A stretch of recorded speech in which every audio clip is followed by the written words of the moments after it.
Marvel cinematic universe एक time पर cinema जगत का एक सबसे बड़ा नाम था, लेकिन एंड गेम के बाद मानो कुछ बदल सा गया है। जो एक्साइटमेंट था वो धीरे धीरे करके कम होने लगा। नए हीरोज, नए विलेन्स आए, लेकिन वो कनेक्शन एंड इम्पैक्ट कहीं खो गया। तो अब सवाल आता है कि इस गहरी संबंधन का अंत कहां से शुरू हुआ। तो स्पॉइलर अलर्ट का नाम लेके अपनी वीडियो स्टार्ट करते हैं।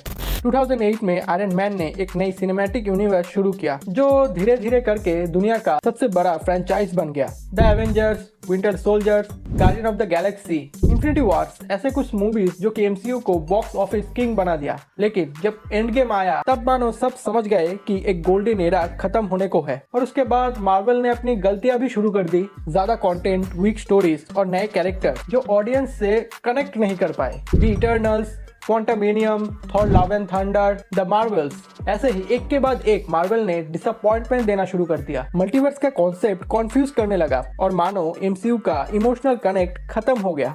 तो इस गिरावट का शुरुआत होता है इटर्नल्स से। जब इटर्नल्स अनाउंस हुआ तो लोगों ने सोचा कि ये एमसीयू का एक सबसे बड़ा ambitious and deep story type एक मूवी बनेगा। लेकिन मूवी रिलीज होते ही सबसे बड़ा कॉम्प्लेंट आया, मूवी की पेसिंग और एग्जीक्यूशन वीक था। इटर्नल्स का कॉन्सेप्ट बहुत ही फिलोसॉफिकल एंड माइथोलॉजिकल था, जहाँ पे मैं पहले ही बोल देता हूँ कि आई एम सॉरी, बट उस टाइम पे एमसीयू फैंस के लिए इस तरह की स्टोरी टेलिंग वो रेडी नहीं था। ज्यादा कैरेक्टर्स इंट्रोड्यूस किया गया, जहाँ पे मुझे पता है कि हर कैरेक्टर्स को एक्सप्लोर करना जरूरी है, लेकिन उस चक्कर में आप किसी पर्टिकुलर कैरेक्टर को प्रॉपरली एक्सप्लोर नहीं कर सकते, और वो भी एक ही मूवी में। तो वो तो एकदम पॉसिबल ही नहीं है। दूसरा इशू जो कि मुझे लगा, विलेन का वीक होना। डेवियंस एक वीक विलेन था, जहाँ पे एडिशम था, लेकिन उसका प्रेजेंस इम्पैक्ट डालने की बजाय और कंफ्यूजिंग था, और रिजल्ट बॉक्स ऑफिस पे डिसअपॉइंटमेंट।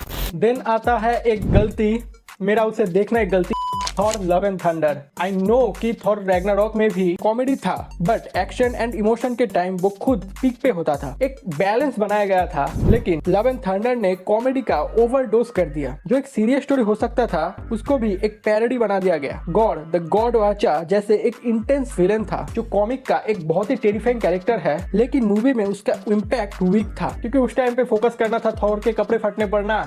जहाँ पे माइटी थॉर का कॉन्सेप्ट अच्छा था, बट जेन फॉस्टर जो डार्क वर्ल्ड के बाद कहाँ खो सा गया था, और अचानक से विदाउट एनी कैरेक्टर डेवलपमेंट उसे एकदम आके फेंक दिया गया एंड बना दिया माइटी थॉर, एंड उसे पकड़ दिया गया थॉर का हथौड़ा।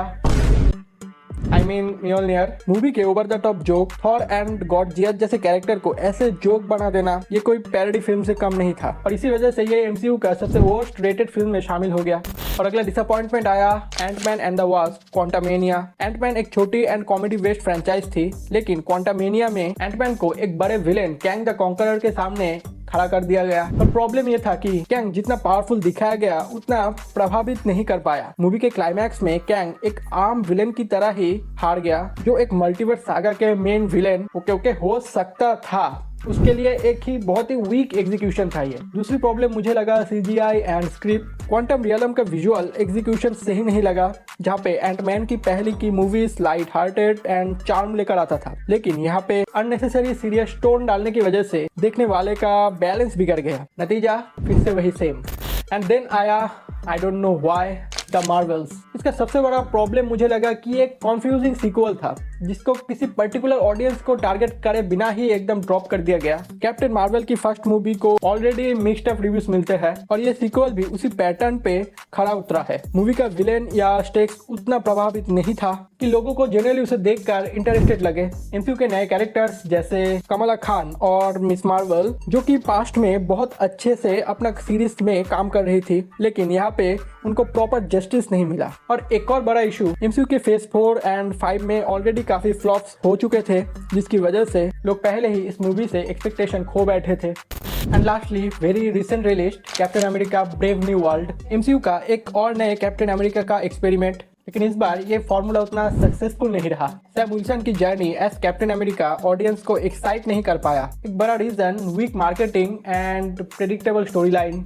जब एक कैप्टन अमेरिका का मूवी हो तो लोग एक इंटेंस और पावरफुल स्टोरी लाइन एक्सपेक्ट करते हैं ऑब्वियसली, लेकिन यहाँ एक पॉलिटिकल ड्राइवन कहानी देखने को मिला जो एमसीयू के यूजुअल ऑडियंस का अट्रैक्ट नहीं कर पाया पूरा। और फिर वही बात, villain and action and then a new problem, MCU fatigue. लोग ऑलरेडी सुपर हीरो मूवीज से बोर हो रहे हैं और ऊपर से अगर उनका स्टोरी एंड एक्शन धमाकेदार ना हो तो किसे इंटरेस्ट आएगा। ये सब सिचुएशन देख के अब वही शेर याद आता है, कहानी खत्म हो भी जाए तो क्या है, किरदार बदल भी जाए तो क्या है, इतना कुछ गवा दिया है इस सफर में कि अब नए अफसाने मिल भी जाए तो क्या है।